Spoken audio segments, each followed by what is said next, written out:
Oh, good. Well, today we are continuing looking at the Bible. That's a good place to talk about Ya, benar. when we're in church. Ya, jadi hari ini It's the kita right akan thing. melanjutkan cerita dari Alkitab. So good. And we're going to be looking at the story of Joshua, part 2. Ya, jadi kita akan melihat cerita dari Yosua part 2-nya, bagian kedua. And so if you want to know about Joshua, we have a little character card that you can access on the screen here. And that will give you a bit of an outline about Joshua and his life. Ya, jadi kalau saudara mau tahu lebih lagi tentang karakter Yosua, kita mempunyai kartu karakter, bisa di-scan di depan. And as we're going through this Bible study, we're trying to answer these 3 questions here. Jadi ketika kita membaca Alkitab, kita mau menjelaskan 3 pertanyaan yang ada di sini. And as we ask these questions, it helps the word come alive to us. Ketika kita bisa mendapatkan jawaban itu dan kita bisa mencari tahu kekuatan Alkitab itu ada di dalam kehidupan kita. That we're not just reading some words on a page, Kita nggak cuma membaca di dalam halaman saja, but we're learning about the character and the nature of God tapi kita belajar karakter dari Tuhan. and how to apply the scriptures to our own Dan lives. bagaimana bisa mengaplikasikannya di dalam kehidupan kita. And so we have a devotion that we're going to be embarking on this week. There was a lot of people that completed last week's devotion. It was only 5 days, so I think that's how. And there's no chocolate, but I thought you can buy yourself a chocolate. I give you Yeah. permission, okay? Your special treat, whatever you want, you get it after the service Yeah. today, okay? No Ya, problem. Jadi ada juga renungan yang kita lakukan bersama-sama dengan jemaat gereja, bisa di-scan di depan. And so this is the plan. It's called Walls Fall Down. So it's going to be talking about the story of Jericho, which we're going to be talking about today. Jadi renungan ini akan bercerita tentang tembok Jericho. And so it is 7 days. So we're going hardcore again. Yeah. Come on. 7 Yeah. days in a row. We can do this, team. I believe Kalau in minggu you. lalu kita menyelesaikannya 5 hari, maka minggu ini 7 hari pasti selesai. You know, life can get busy, can't it? Ya, hidup bisa pasti sibuk. And there's lots of information that's coming at us every day. Dan banyak informasi yang kita dapatkan setiap harinya. And so we need to kind of stand against that and be able to receive the word of God Yeah. in the midst of the busyness. Ya, tapi kita mau di dalam kesibukan kita masih tetap mau meluangkan waktu untuk merenungkan firman Tuhan. And so as we read the scriptures this week for ourselves, let it speak to us, let it transform us, the word to transform us. Ketika kita membaca renungan ini, biarlah renungan ini bisa mentransformasi kehidupan kita dan juga mengubahkan kehidupan kita. Alrighty, so let's have a look now at the life of Joshua. We've got a little slide here because actually if we have a study of Joshua's life, the blue one, thanks Joseph, then there's a lot of similarities to Moses. Jadi kalau kita lihat kehidupan Yosua, kalau kita bandingkan bersama, ada beberapa persamaan di dalam kehidupan Musa dan juga kehidupan Yosua. And so we're going to have a little look at some of these similarities right now. Mari kita lihat kesamaannya. And if you were here last month, we talked about Moses, and so lots of these different items here, they'll be familiar to you. Jadi kalau saudara datang bulan lalu, kita sudah menjelaskan tentang cerita dari Musa, maka kita lihat sekarang cerita Yosua ada beberapa kesamaan. And so Moses was the leader of the Israelites. Jadi dulu Musa adalah leadernya, pemimpinnya bangsa Israel, And Joshua, he took over from him. dan Yosua mengambil alih dari Musa. And so we see that Moses, he delivered the Israelites from slavery in Egypt. Jadi kita lihat Musa membawa keluar bangsa Israel dari tanah Mesir. So remember the plagues, Kalau kita lihat ada tulah, yeah, that whole process. ya. We see Joshua, he delivers the Israelites from the season of wilderness. Jadi sedangkan Yosua membawa bangsa Israel keluar dari padang gurun, dari kesusahan.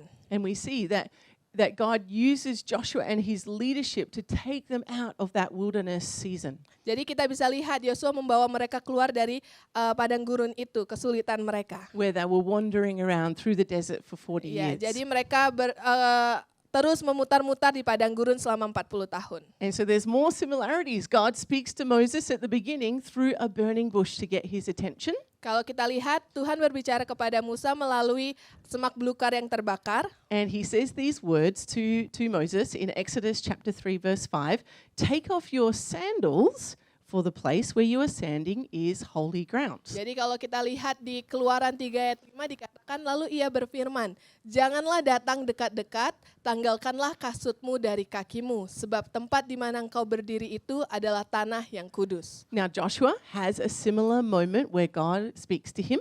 Jadi Yosua mempunyai waktu yang sama ketika Tuhan berbicara kepada Yosua. But it wasn't through a fire, it was through the commander of the army of the Lord, which I think I'd probably prefer the fire. I feel like the Yeah. commander feels like, whoa, who's this guy?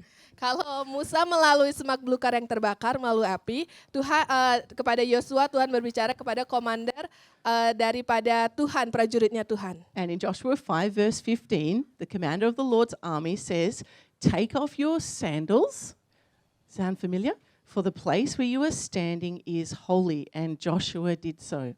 Ya, jadi kalau di Yosua 5 ayat 13 sampai 14, dan panglima bala tentara Tuhan itu berkata kepada Yosua, tanggalkanlah kasutmu dari kakimu, sebab tempat engkau berdiri itu kudus. Dan Yosua berbuat demikian. Now, moving to Bali, I was not used to the custom of taking your shoes off before coming into the house. Ya, jadi Pastor Rachel dari Australia, ketika dia datang ke Bali, dia tidak terbiasa kalau kita sebagai orang Indonesia masuk ke rumah, pasti lepas sepatu atau lepas sandalnya. In Australia, we wear our shoes all the way through the house. Ya, Everywhere. Di Just wear those Australia, shoes.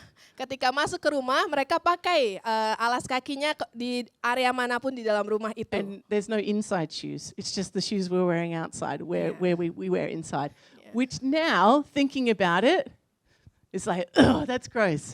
But then I was like, why do I have to take my shoes off all the time? And so then I started, because I used to wear sneakers a lot with socks. And I'm like, oh, I'm going to take shoes off and then the socks off. So then I was like, never worn sneakers except for to church. Now just sandals all the time. Yeah. So easy, take off, Yeah. go inside. Ya, jadi dulu kalau Pastor Rachel baru datang ke Indonesia selalu pakai sepatu dan kaos kaki. Jadi kalau mau masuk ke rumah sangat sulit. Nah, sekarang akhirnya pakai sendal, pakai sepatu sandal. Jadi gampang kalau mau masuk ke rumah. So I think my sneakers have cobwebs on them because they haven't been worn for a long Ya, time. sepatunya Pastor Rachel sekarang banyak sarang laba-labanya karena And nggak pernah I dipakai. think my socks have holes in them because the moths are just eating them. Ya, jadi karena nggak pernah dipakai, kaos kakinya juga berlubang-lubang.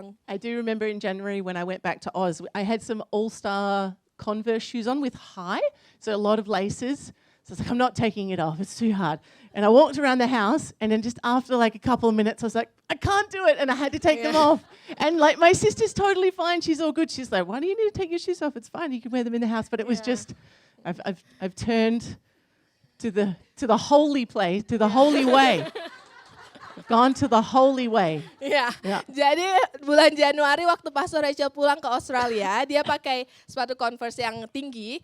Jadi dia berpikir, oh ketika saya masuk rumah saya nggak mau lepas ini sepatunya. Tapi ketika dia sudah di rumah, nggak bisa karena sudah terbiasa seperti orang Indonesia. Jadi dia harus lepasin sepatunya. Dia merasa aneh. So if you want to take your sandals off now, feel free. You're Ya, welcome. kalau mau dilepas sendalnya, sepatunya nggak apa-apa. This is holy Oh, ground. France Franz is already, he's already Ya. free. Awesome. Just let us know what the commander of the armies of the Ya, Lord jadi says. bala tentara Tuhan bilang apa kepada kamu, Franz? And so we see that God speaks to both Moses and Joshua in a similar way. Jadi kita lihat Tuhan berbicara kepada Musa dan juga Yosua dengan hal yang sama. And so then we continue on. We have Moses has the first Passover and the feast of unleavened bread. Jadi kalau kita lihat ada juga hari Paskah di pada Musa dan juga roti tak beragi.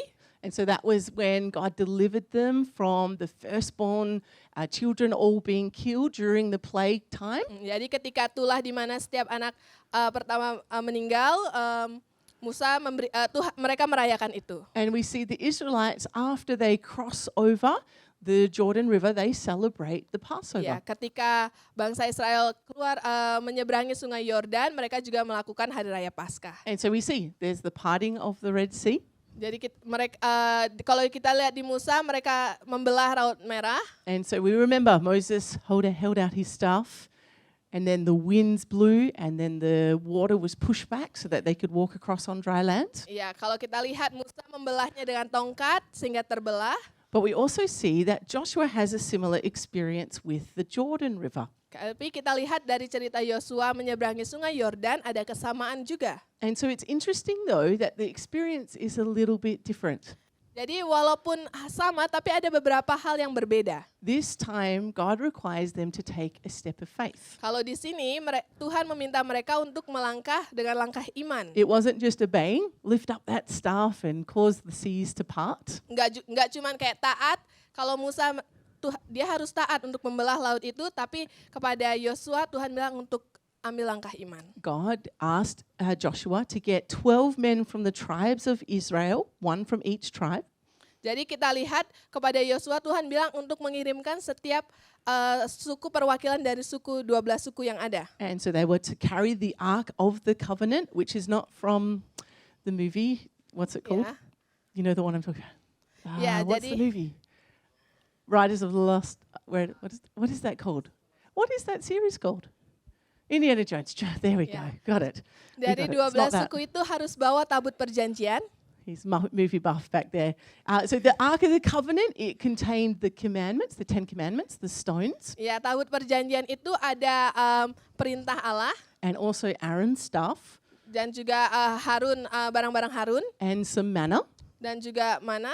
And so they were to carry that and to set foot into the Jordan River. Jadi ke-12 perwakilan itu harus membawa itu dan melangkahkan kakinya ke dalam sungai Yordan. And then the waters that were flowing downstream, they would be cut off and they would stand up in a heap. Ya, jadi aliran sungai yang mengalir akhirnya terhenti. Which I love. Like I just think about picture like heaping up water, like trying to make a pile of water. Just like, come on, water. Like it just seems Yeah. it's impossible to imagine in your mind that the water would just heap up. Ya, airnya berbulir-bulir berpindah. But God was going to provide this amazing miracle. Tapi Tuhan yang menyediakan miracle ini, mujizat ini. But again, Joshua speaks this to the Israelite people, and I'm sure they were like, I don't think, did you know about science and physics? Like water doesn't heap Ya, very well. Jadi kalau saat itu Yosua harus bilang kepada bangsa Israel, mungkin bangsa Israel bakal bertanya-tanya, nggak mungkin lah itu bakal bisa terjadi. But as they took the step of faith Tapi ketika mereka mengambil langkah iman and touched the water's edge, dan juga menaruh kakinya kepada air, sometimes we have to get our feet wet as we take a step of faith. ketika kita ngambil langkah iman, kadang kaki kita harus basah. The water stopped flowing Airnya berhenti mengalir. and they were able to cross over on dry ground. Dan mereka bisa menyeberangi dengan tanah yang kering. And this is quite representative of our faith and journey with Jesus. Ini perwakilan iman kita di dalam perjalanan kita bersama dengan Yesus. When we first get to know Jesus and start relationship with him, God often just requires that obedience. Like, yes, lift up that staff and then miracles can happen. Ketika baru kita awal mula mengikuti Tuhan Yesus, maka kita memerlukan ketaatan. But as we mature in God, then he starts exercising our faith. And so then he gives us things to do that requires us to take a step of faith. Ketika kita mulai dewasa, Tuhan mau meminta kita untuk mulai mengambil langkah iman itu. And so the key is listening to what God is asking us to do in those moments and obeying those words. Kuncinya adalah kita harus mendengarkan apa yang Tuhan perintahkan kepada kita dan juga kita mentaati perintah itu. Awesome, let's continue on. We see that there's provision of manna, which, Lynn, we talked about last time was like coriander-like, which then, but we're going to say a wafer that tasted like honey, for Lynn's sake, because Lynn's not a fan of coriander. Jadi di mana di Musa Tuhan memberikan bangsa Israel makanan, diberikan mana. And we also see here in the story of Joshua that actually once they entered into the promised land, as they passed over the Jordan River into the land of Canaan, the provision of the manna stops. Jadi ketika mereka masuk ke tanah perjanjian, mana itu berhenti. And again, this represents our journey with Jesus. Jadi sama dengan perwakilan iman kita kepada Yesus. As we begin to know Jesus, it's often he feeds us. Like it's just like we're in the right place at the right time and we just hear a word from God so easy and it's like, oh, you feel so inspired. Ya, ketika kita baru mengikuti Tuhan, Tuhan memberikan semuanya kepada kita, Dia menyediakan bagi kita. But as we mature in God, we need to then start studying the scriptures and digging a little bit deeper to find the gold that's in there. Ya, ketika kita mulai dewasa, kita yang harus mencari tahu, mempunyai keinginan untuk mencari tahu lebih lagi tentang firman Tuhan, tentang Alkitab itu. And so the daily food is there, but we have to hunt for it, prepare to go and look for that food. Penyediaan itu ada di situ, tetapi kita yang harus mencarinya. And so it's the same with the Word of God. As we mature in Him, we learn how to dig deeper into the scriptures. Sama seperti kepada Tuhan, kita menjadi dewasa, kita yang harus mencarinya, kita harus mencari tahu lebih lagi. Let's continue on. Moses then sends out the 12 spies to the promised lands. Kalau kita lihat, Musa mengirimkan 12 mata-mata kepada tanah Kanaan. And Joshua was one of those spies. Dan Yosua adalah salah satu dari mata-mata itu. Now, if you remember the story, 10 of the spies came back and they were complaining. They were like, we're going to die. Don't go there. This is too hard. Surely we're going to die. Jadi kalau kita lihat 10 dari mata-mata itu mereka bilang, gak mungkin kita bisa masuk, kita bakal mati, gak mungkin. 2 came back, Joshua and Caleb, with a good report that yes, there's giants in the land, but we can take out those giants. Tapi kalau kita lihat ada 2 dari mata-mata itu, Yosua dan Caleb bilang, kita bisa mengalahkan para raksasa itu, kita bisa mengambil tanah ini. And we see in the story of Joshua, some more spies are sent out. Jadi kalau kita lihat di cerita Yosua, ada lagi mata-mata yang dikirimkan. And so I think Joshua learnt from Moses' situation because he only chooses 2. He's like, don't worry about the 12, let's just get 2. Ya, jadi Yosua nggak mengirimkan 12, tapi Yosua mengirimkan 2 mata-mata untuk melihat. And those spies go out to a place called Jericho. Jadi mata-mata ini keluar melihat ke Yeriko. And so we'll hear a little bit more of that story in just a moment. And so then we see that the 10 commandments are given by God to Moses. Lalu kita lihat di cerita Musa kalau Tuhan memberikan 10 perintah Allah. And so guidelines as to how to live, how to worship. Jadi peraturan bagaimana kita bisa memworship Tuhan, memuji Tuhan, dan bagaimana kita harus hidup. And we saw last week in Joshua chapter 1, God says to Joshua to obey the law, to meditate on it day and night. Kalau kita lihat minggu lalu, Tuhan bilang kepada Yosua untuk mengikuti perintah itu, taat kepada perintah itu dan merenungkannya siang dan malam. And so there was no need to give more commandments. They already had them, but God reminded them, make sure you meditate on the word of God. Tuhan gak beri lagi perintah yang lain, tapi Tuhan bilang untuk mentaati perintah itu dan merenungkannya. And to speak the word, may the word or the law be on your lips. Dan mengucapkan perintah itu. All right, and then lastly we see that the Israelites put their trust in Moses' leadership. Kalau kita lihat bangsa Israel menaruh kepercayaan mereka kepada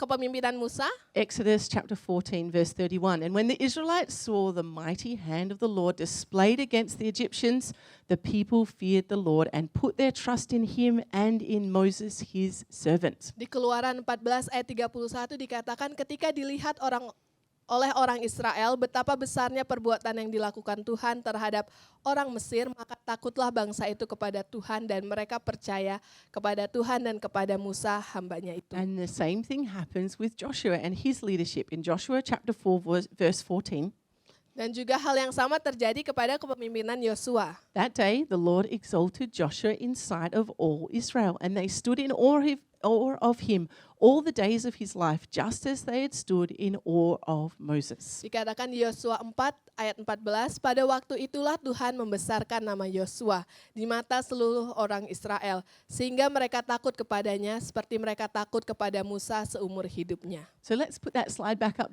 Joseph, with the similarities. So why is this important? Kalau kita lihat kesamaan antara Musa dan Yosua, kenapa ini penting? You could think, Rach, it's a bit of a coincidence. Yeah, there's quite a lot of things that are similar. What's the big deal? Why is this important? Kalau kita lihat kenapa ini penting, mungkin bisa aja itu terjadi begitu saja. Can anyone think why? Ada yang tahu kenapa ini penting? Persamaan kepada kepemimpinan Yosua dan juga Musa. So we get to see the power of leadership and mentorship. Kita bisa lihat kekuatan dari kepemimpinan dan juga mentorship. And we use a different word being from the New Testament readings, the word disciple. And you can see that Joshua was a disciple of Moses. Dari kita lihat kalau di perjanjian barunya bahasanya adalah pemuritan. Kita kalau lihat Yosua adalah murid Musa. And so we can see a disciple is a follower of Jesus, Jadi murid adalah pengikut dari Tuhan but Yesus. also a disciple could be a follower of a person, someone else. Atau murid juga bisa pengikut orang lain. And so Moses was making disciples. Joshua was one of his disciples. Musa membuat pemuridan dan salah satu muridnya adalah Yosua. And guess what? We're called to make disciples. Dan kita juga dipanggil untuk membuat menjadi pemuridan. And so have a think in your life. Is there someone that you're mentoring, training to be more like Jesus, to be a follower of Jesus? Coba lihat di kehidupan kita, apakah ada orang yang kita mentor saat ini atau kita menjadi pemimpin mereka saat ini supaya mereka bisa mengikuti Yesus. That's our calling and our purpose. Once we know Jesus, then it's to make disciples. Jadi itu panggilan kita ketika kita mengikuti Tuhan Yesus, maka kita harus membawa orang lain untuk bisa juga mengikuti Tuhan Yesus, menjadikan mereka murid. And so we are called to make disciples. And so let's think, who can we invest our time and energy into? Coba mari kita pikirkan, waktu kita mau investasikan waktu kita kepada siapa? As we do, we're going to see the next Joshua's rising up. Ketika kita melakukannya, kita bakal bisa lihat Yosua selanjutnya bakal tumbuh. The next generation of leaders standing and taking ground, territory for Jesus. Generasi selanjutnya akan mengambil teritori untuk Tuhan Yesus. So the Moses is in the room. This is Jadi- your time. Musa ada di ruangan ini dan ini waktu kita. Awesome. All right, let's continue on now. We're going to have a look at the Battle of Jericho. Sekarang kita bakal melihat tentang peperangan tembok Yeriko. So the Israelites have moved across the Jordan River. They're in the land of Canaan. Jadi kita lihat bangsa Israel sudah menyeberangi sungai Yordan, mereka ada di tanah Kanaan. And they are to come and capture the land. Mereka mau mengambil tanah itu. And the first place that they come to is Jericho. Tempat pertama yang mereka datangin adalah Yeriko. Now, Jericho, this is not an easy target. Yeriko bukan target yang gampang, bukan yang mudah. This is not just a few tents set up in like a little oasis area. Jadi bangsa Yeriko itu nggak ada di tenda-tenda yang biasa, di area biasa. This is a fortified city Jadi ini kota yang berbenteng, bertembok tinggi-tinggi. with high and daunting walls, Jadi temboknya dan bentengnya tinggi. with gates that would shut people out. Dan juga pagarnya, gerbangnya tertutup. And so they're probably not used to seeing buildings like this, yeah? They've been wandering around in the desert. They're like, wow, this city is big. Ya, jadi mungkin bangsa Israel belum pernah melihatnya karena kan bahasa Israel di padang gurun, muter-muter. Terus mereka lihat, wah, kota ini sangat besar, tinggi. And so it would have been intimidating seeing Jericho from a distance. Ini bisa jadi mengintimidasi mereka, The walls would have been meters high. bermeter-meter tingginya. And so they definitely would have seen it from the distance, waiting to figure Yeah. out what they were going to do. Mungkin dari jauh-jauh sebelum itu bangsa Israel sudah bisa melihat kota ini. But what I love is that we notice a change in the people of God. Tapi kalau kita lihat di cerita Alkitab, bangsa Israel memiliki pemikiran yang berbeda saat itu. No longer are they standing there looking at Jericho going, oh, the walls are too big. There's no way we're going to get inside there. We don't have any bazookas and tanks. We've just got these little daggers and a Yeah. staff. Ya, jadi bangsa Israel ketika melihat itu mereka nggak ngomplain lagi, nggak ngomong, aduh kayaknya kita nggak bisa ngalahin mereka, kita nggak punya apa-apa, kita cuma punya hal-hal yang kecil-kecil, kayaknya nggak mungkin deh. They didn't say, oh, you should have just killed us in the desert. Ya, mereka nggak bilang lagi, harusnya kamu membunuh kita di padang gurun saat itu. There's no mention of complaining. Kalau kita lihat di Alkitab, mereka nggak ada komplainnya. And if you go back, there was a lot of complaining. Like every step, there was a lot of Yeah. complaining. And so you see that the wilderness has prepared them for this moment. Jadi kalau kita lihat masa sulit, mereka mengubahkan kehidupan mereka dan juga mempersiapkan mereka. They're ready. They've been purified, transformed in that experience. Mereka siap dan mereka diperbaharui. And so we see that Joshua, he gets a plan from God. Jadi kalau kita lihat Yosua memiliki planning dari Tuhan. Now, if you're a part of strategy, military strategy, there's two goals that you have. Kalau kita punya strategi pemikiran, ada dua goals yang kita mau. Bringing out the greatest damage to the enemy. Ya, ketika kita melakukannya, kita mau membawa kehancuran yang besar buat para musuh itu. And then minimizing the cost of the lives of your own soldiers. Dan juga kita mau menurunkan kalau supaya bangsanya itu nggak meninggal banyak yang meninggal. If you think about all of the great wars, they're not great as in like great big wars, over the years there's certain strategies that they have to go after to win the battle. Kalau kita lihat peperangan-peperangan, ada beberapa strategi supaya mereka bisa memenangkan peperangan itu. And I'm pretty sure though that none of them involve singing. I'm pretty sure. I haven't done an extensive, Jerry might be able to test and see, but I'm pretty sure none of them involve singing. Ya, kalau kita lihat peperangan-peperangan yang lain, kita yakin gak ada strateginya menyanyi. None of them involve trumpets other than a trumpet to go start the war. But I don't think they were running around like trumpeting people, trying to kill them with the trumpet. Gak ada untuk membunyikan trompet. Trompet membunyikan supaya tandanya berperang, tapi berputar-putar memainkan trompet pasti nggak ada strategi perang seperti itu. Yet this is the strategy God gives the Israelite people. Ini strategi yang diberikan Tuhan kepada bangsa Israel. And so again, we see that they have to take a step of faith. Kita lihat lagi, mereka harus mengambil langkah iman. Just as they stepped into the Jordan River to see it part, Ketika mereka mau menyeberangi sungai Yordan, mereka mengambil langkah iman dan sungai itu terbelah. they were going to take steps of faith to be able to see Jericho defeated. Dan mereka juga akan mengambil langkah iman supaya bangsa Yeriko dikalahkan. And so let's read the story. Joshua chapter 6 verses 1 to 5. Mari kita lihat ceritanya. So now the gates of Jericho were securely barred because of the Israelites. So they had already heard there is a reputation that they were scared. So they're like, shut the gates! Shut the gates! Jadi kalau kita lihat di ayat pertama, bangsa Yeriko udah tahu bangsa Israel datang sehingga mereka menutup gerbangnya. And so no one went out and no one went in. Gak ada yang bisa masuk, gak ada yang bisa keluar. And then the Lord said to Joshua, see, I have delivered Jericho into your hands along with its king and its fighting men. So it hadn't happened yet, but God here is foretelling what was going to happen. Jadi belum terjadi, tapi Tuhan sudah memberitahu kalau ini yang bakal terjadi. March around the city once with all the armed men. Do this for 6 days. And then have 7 priests carry trumpets of ram's horns in front of the ark.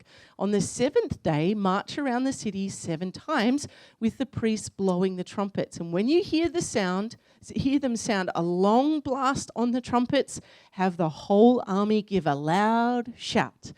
Then the wall of the city will collapse and the army will go up, everyone straight in. Pada itu, Yeriko telah menutup pintu gerbangnya. Telah tertutup kota itu karena orang Israel, tidak ada orang keluar atau masuk.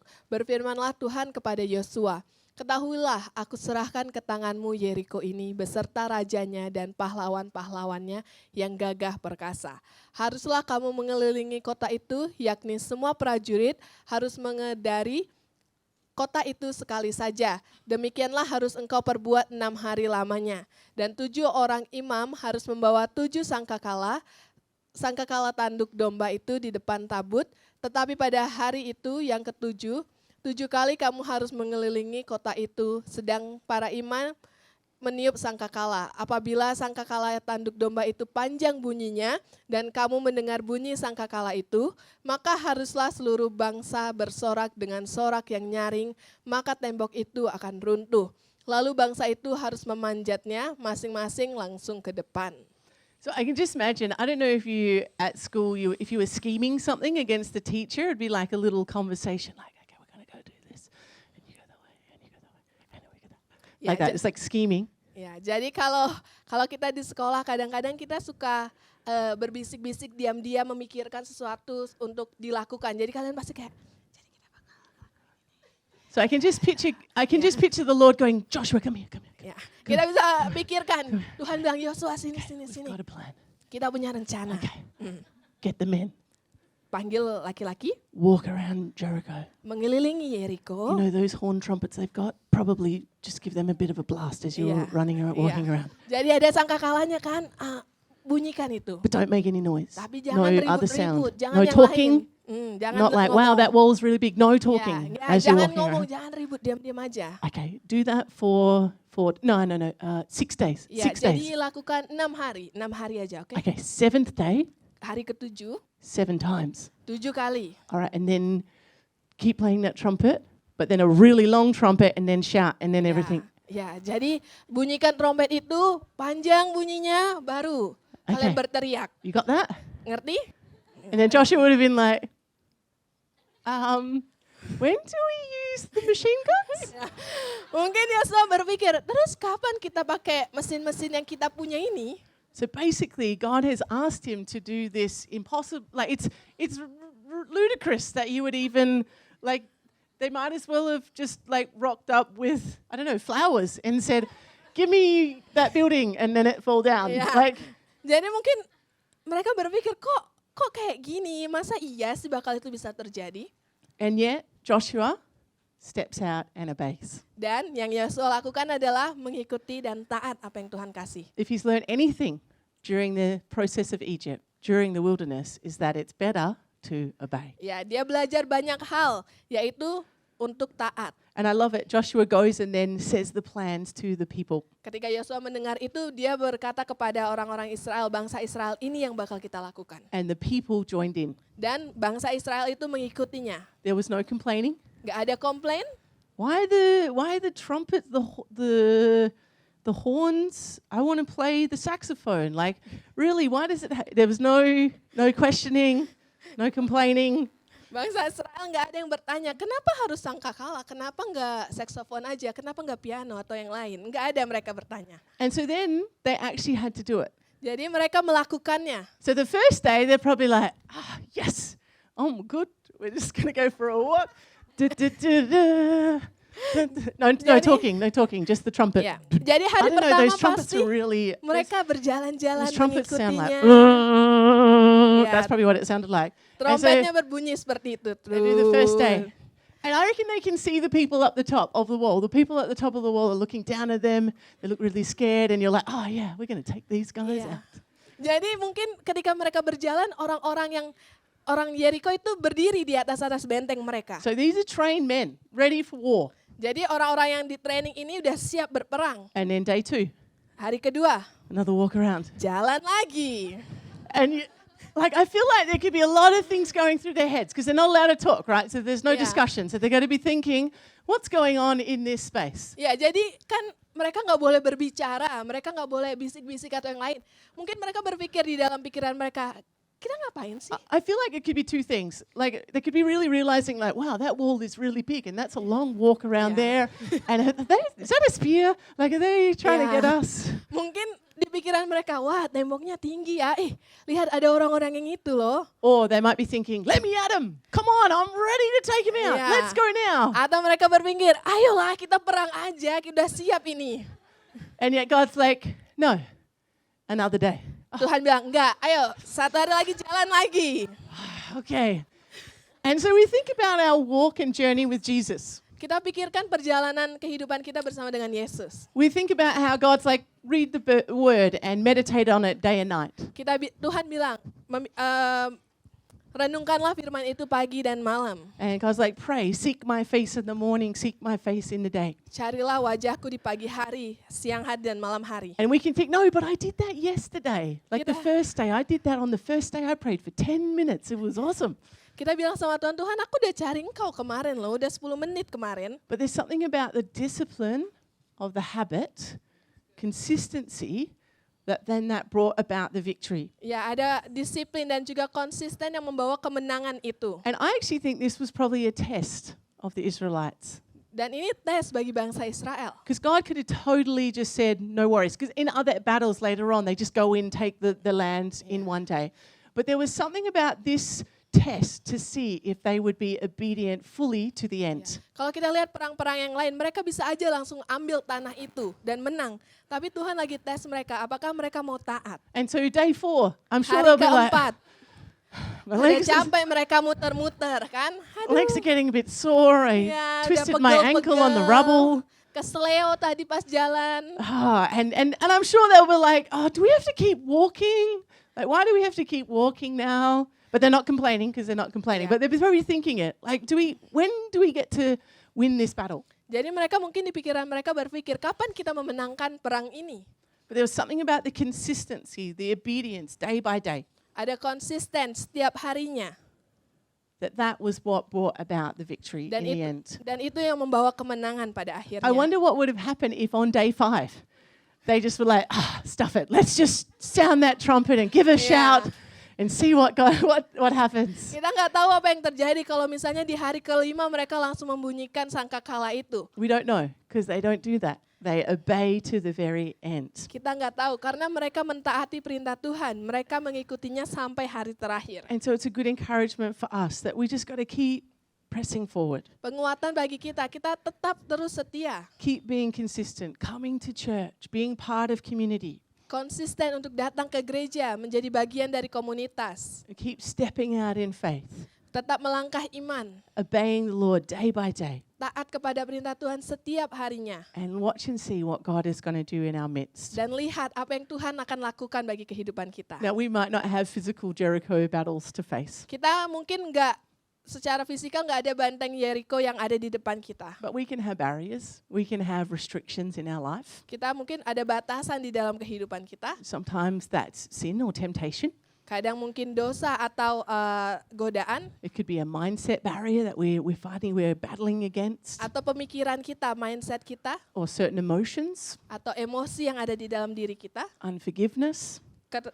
Ketidakpengampunan. Many things that we can face. Banyak hal yang mungkin kita hadapi. But we can be encouraged that as we seek the Lord. Tapi kita harus tetap kuat ketika kita mencari Tuhan. And seek His will. Dan mencari kehendaknya. As we listen to His voice. Ketika kita mendengar suaranya. As we step out and obey. Ketika kita melangkah dan taat. God will be faithful to bring the breakthrough. Tuhan akan setia untuk membawa mujizat itu dan terobosan itu buat kehidupan kita. And we see it.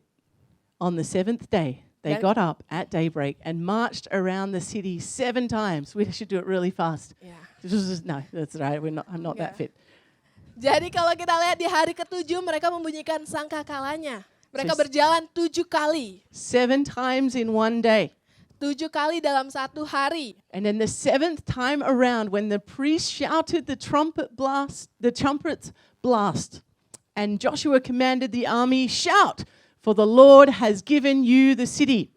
Jadi kalau kita lihat di hari ke-7 ketika sangkakala itu ditiup, segera sudah bangsa itu mendengarkan bunyi sangkakala, bersoraklah mereka. Let's give a shout. Mari kita. Nice. And then the city crumbles down. Dan kita lihat mulai runtuhlah tembok Jericho. He takes out the enemy. Mereka mengalahkan musuh-musuhnya. And we see God provide this amazing miracle. Dan kita lihat Tuhan menyediakan mujizat yang luar biasa ini. And they took over that place and took that territory. Dan mereka mengambil alih kota itu dan mengambil teritorinya. And so the Lord had asked them to do some very strange things. Tuhan menyuruh mereka ngelakuin hal yang aneh. Unusual. Nggak normal. And actually really simple, wasn't it? Tapi hal yang cukup simple, cukup mudah. I love it all the way through these stories. It's simple things that God asks to do. Like it's everyone can do these things. Like hold up a staff. Oh, I can do that. Ya, Yes. kalau kita lihat di dalam cerita ini hal-hal yang mudah yang Tuhan minta untuk lakukan. Ambil tongkatnya.